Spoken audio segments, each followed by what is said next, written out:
1966 году Dior выпустил аромат, который повлиял на всю парфюмерную индустрию. Свежий, элегантный Eau Sauvage не только предложил новый взгляд на мужественность, но и вывел в мейнстрим молекулу под названием Gideon. Но если перенестись в наши дни, то из отзыва к отзыву повторяется одна и та же характеристика этого шедевра. Он недолговечен. Здравствуйте, меня зовут Дмитрий Конопелькин, я парфюмер-любитель. И в этом видео мы разберем состав Eau Sauvage, чтобы понять, как легендарный аромат, выдержавший испытание временем, может казаться таким хрупким. Чтобы понять современную формулу, нужно познакомиться поближе с оригиналом.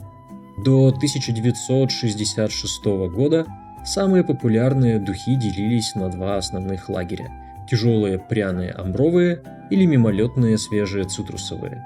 Хотя разнообразие фужерных и кожаных ароматов безусловно присутствовало, рынок мужских ароматов казался устоявшимся. Закономерно, что существовал спрос на что-то новое, и у легендарного парфюмера Эдмона Рудницки был на него ответ. Аромат, сочетающий в себе яркую и резкую свежесть с глубиной и насыщенностью. Так появился цитрусово-ароматический Eau Sauvage, открывающийся всплеском цитрусов, разбавленный розмарином и базиликом.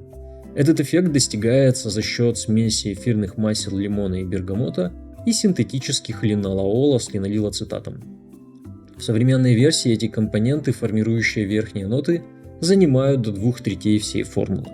Но что гораздо важнее, цветы в центре композиции были уникальными для того времени. Именно здесь Эдмон Рудницко разыграл свой козырь, решение, которое будет оказывать влияние на парфюмерию в течение следующих десятилетий. Этим решением был Gideon или метилдигидрожасмонат. Он был синтезирован учеными парфюмерного дома Firmenich, которые пытались воссоздать запах жасмина. Однако результат превзошел ожидания, ведь Gideon не только пахнет прозрачно-водянисто и невероятно легко, он также добавляет аромату то, что называют сиянием или подъемом. Это не только запах цветка жасмина, это прохладный влажный воздух, который окружает жасминовое поле на рассвете. Именно в Eau Sauvage Эдмон Рудницко первым среди парфюмеров использовал огромное на тот момент количество Gideon, от 2 до 3% от всей формулы. В современной версии его количество составляет от 5 до 10%. Эта молекула действовала как мост, соединяя бодрящие цитрусовые верхние ноты с более глубокими базовыми. В качестве основы был использован классический компонент – дубовый мох, усиленный ветивером и мускусами. Дубовый мох и верния прунастрий, несмотря на название, представляет собой лишайник. Его запах землистый, древесный, немного влажный, конечно, важен в архитектуре аромата, но гораздо ценнее его способность замедлять испарение легких молекул, то есть увеличивать стойкость верхних нот. Яркие цитрусовые ноты и воздушный Gideon в Eau Sauvage были подобны воздушным шарам, а дубовый мох, словно тяжелый груз, удерживал их на месте.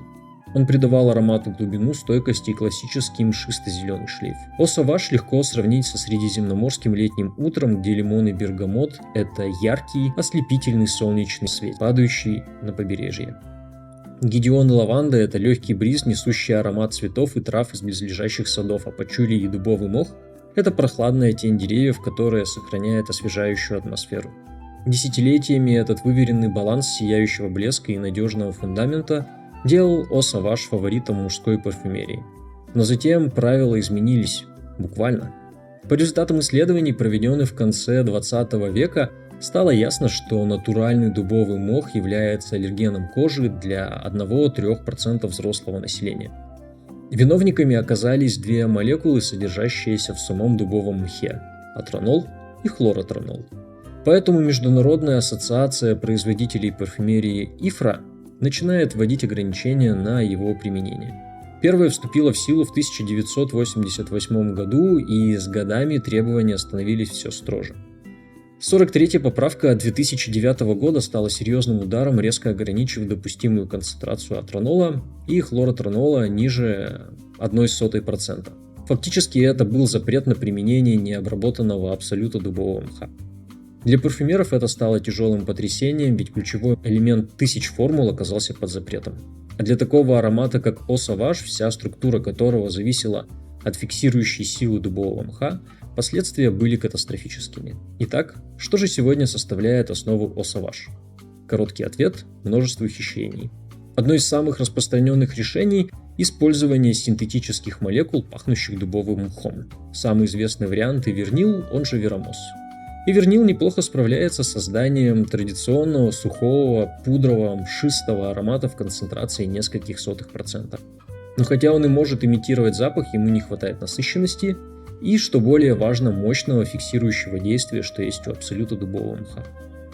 Еще один подход – использование специально обработанного дубового мха, из которого удалены проблемные молекулы.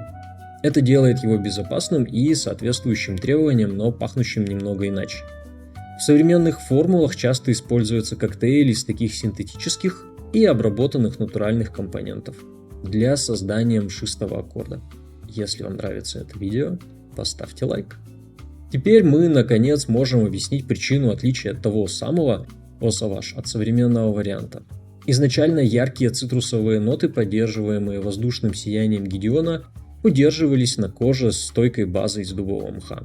В нынешней версии эта система была переформулирована, что снизило время звучания верхних нот. Проблема со стойкостью заключается не в том, что современный О-Саваж это плохой или слабый вариант. В значительной степени отличие связано со специфическим вынужденным изменением его молекулярной структуры. Перед нами шедевр, адаптированный к современному миру безопасности и регулирования. Хотя усиление такого базового элемента, как ивернил, для улучшения стойкости может показаться логичным, в композиции Dior Sauvage это скорее всего испортит характерный стиль по ряду технических причин. Первое – эффект выравнивания. В парфюмерии добавление большого количества одного компонента для продления стойкости другого часто приводит к обратному эффекту. Вместо того, чтобы продлить стойкость ярких цитрусовых нот, тяжелые молекулы ивернила притянут к себе верхние ноты, не позволяя им звучать или излучать ту яркость, которая отличает О-Саваж. Вторая, ивернил даже в следовых количествах оказывает значительное влияние на композицию. В формуле типа О-Саваж увеличение его чрезвычайно низкой концентрации, 0,01%, не только повысит стойкость, но и изменит ароматический профиль, сместив акцент со свежего средиземноморского утра на пудровый густой или даже грязный затхлый. Третье, высокой стойкости нельзя добиться простым добавлением в готовую смесь каких-либо компонентов.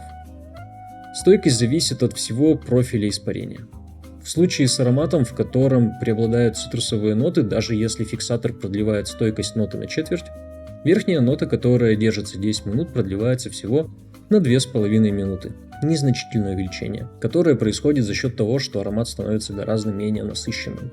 Стоит отметить, что низкая стойкость – общая характеристика жанра цитрусовых ароматов.